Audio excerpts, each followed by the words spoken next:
commençons notre JT par le plus important, le pape.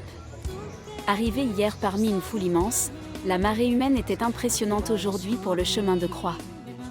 Nos images n'ont rien d'extraordinaire par rapport à la concurrence des médias nationaux, mais permettent de se rendre compte que nos valeureux JMJistes qui filment avec leur téléphone n'étaient pas si loin du Saint-Père. Dans la chaleur du jour et le poids du soleil, il est toujours agréable pour les JMJistes de pouvoir se reposer au café français. C'est sans doute ce qui explique le succès et l'affluence que nous avons eus au cours de ces journées mondiales de la jeunesse. Ce n'est pas évident au premier abord, mais le café français, c'est de la logistique. Beaucoup de logistique. Les frères et les jeunes travaillent en coulisses, avant l'ouverture, pour que tout se passe bien lorsqu'arrivent les nombreux pèlerins. En direct du Café Français, nous découvrons nos valeureux participants de prédication qui ont revêtu la tenue de service. Bonjour Éloi. Bonjour frère Antoine. Première question, qu'est-ce que ça vous fait d'être tous les jours dans le JT? C'est d'abord une fierté, et parce que ma maman peut me voir, elle est toute contente. Et voilà, après ça permet de faire des blagues, de montrer un peu de ma personnalité au monde, et voilà quoi. Peut-être une carrière s'ouvre. Passons donc à la description de ce tablier. Peut-être que notre caméraman peut zoomer sur ce magnifique blason où nous voyons Marie-Madeleine et Saint Thomas d'Aquin attablés autour d'une table, partageant finalement la miséricorde. Et ces doigts gracieux qui ont montré ce logo appartiennent à Claire. Bonjour Claire, comment ça va aujourd'hui? Bonjour mon frère, ça va très bien. En quoi ça consiste votre service au Café Français? Ça consiste à débarrasser les tables, à faire tourner pour que le maximum de gens puissent venir profiter du café français et à servir tous les pèlerins français qui viennent rendre visite. Toujours au Café Français, j'ai la joie de rencontrer à nouveau frère Marie-Édouard, grand responsable adjoint. Bonjour. Bonjour frère Antoine. Est-ce que tu peux nous présenter cette petite tente où tout se passe? Bien sûr, bien sûr. Donc sous cette tente, il y a plusieurs espaces. Il y a tout d'abord un espace pour recevoir les commandes avec les paiements. Et derrière, il y a l'espace pour préparer les commandes avec la réserve derrière. Regardons du coup ce qu'on peut commander si tu veux bien. Donc tout d'abord, il y a des boissons que les gens peuvent boire, soit un verre d'eau, soit des sodas. Ensuite, il y a des crêpes avec 3 choix. Au sucre, au Nutella et la confiture. Et enfin, il y a des glaces, 1 boule, 2 boules, 3 boules. Il y en a pour tous les goûts. Le Café Français, c'est aussi une foule immense de personnes avides de crêpes et de sodas. Et dans cette queue, nous reconnaissons Aurore que nous avions vue à Salamanque. Bonjour Aurore. Bonjour mon frère. Comment ça se passe les JMJ jusqu'à maintenant? Ça se passe super bien, c'est trop bien, on rencontre plein de monde, on parle avec tous les étrangers, c'est trop sympa. Vous êtes fait des copains dans la queue, ils sont sympas ces gens? Oui, très sympa. Ils viennent d'où? Nous, on fait partie de la société Saint-Jean-Marviannais, donc c'est une société de prêtres qui est basée à Ars. Oui. Et dans notre groupe, il y a des gens qui viennent un peu de toute la France. Personnellement, je viens de Versailles, mais il y en a d'autres qui viennent d'autre part. Voilà, et ça, c'est notre marinière. Elle est belle, hein?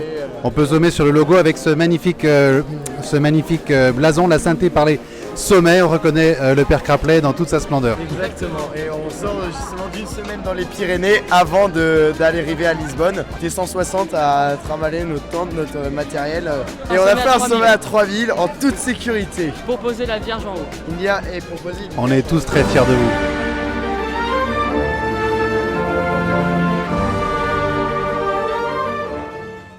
Vincent Benoît Duré nous a habitués à des splendeurs culturelles. Le monastère des Hiéronymites étant fermé, il dut aujourd'hui se rattraper par la fameuse Pastelleria. Si malheureusement le monastère des Hiéronymites était fermé pour cause de sécurité, le pastel del nata, inventé par les religieuses de ce monastère, furent commercialisés dès 1837 par la meilleure pâtisserie de Belém. Cette petite merveille à base de jaune d'œuf et de cannelle saura ravir vos papilles, et sans doute comme moi, vous ne saurez pas résister à la tentation. Il est une autre spécialité des GMJ. Ce sont les tramways bondés. Cette sensation très charnelle de la communion ecclésiale dans un espace si réduit.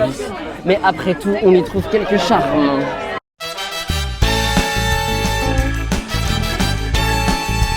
Hello Prédication, merci à toute l'équipe de communication de m'avoir permis de vivre ces JMJ à distance.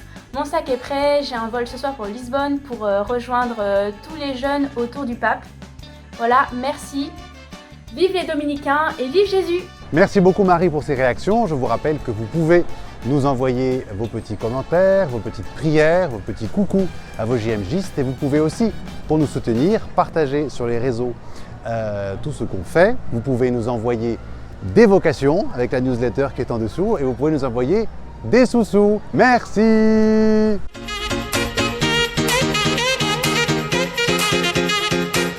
vais manger avec ça moi ce soir là, nos tickets restaurant. Veggie Lovers. Non, non surtout pas. Juicy Pork Sandwich. Ah ça sonne mieux déjà.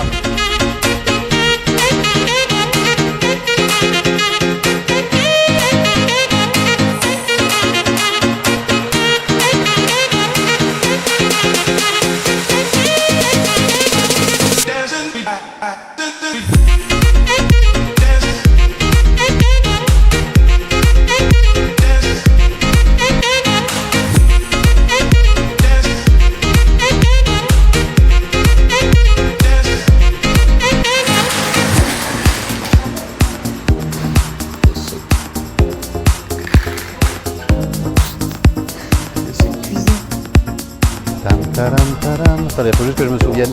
Étonné de Donc, frère, là, vous savez quoi? On est dans un port, là? Non. On est en ville, on est cato, on met des espadrilles. On m'a donné ça, mais je sais pas d'où ça vient. Mais ils étaient très gentils. Voilà, les échanges internationaux, ce que ça donne. C'est peut-être des communistes, hein.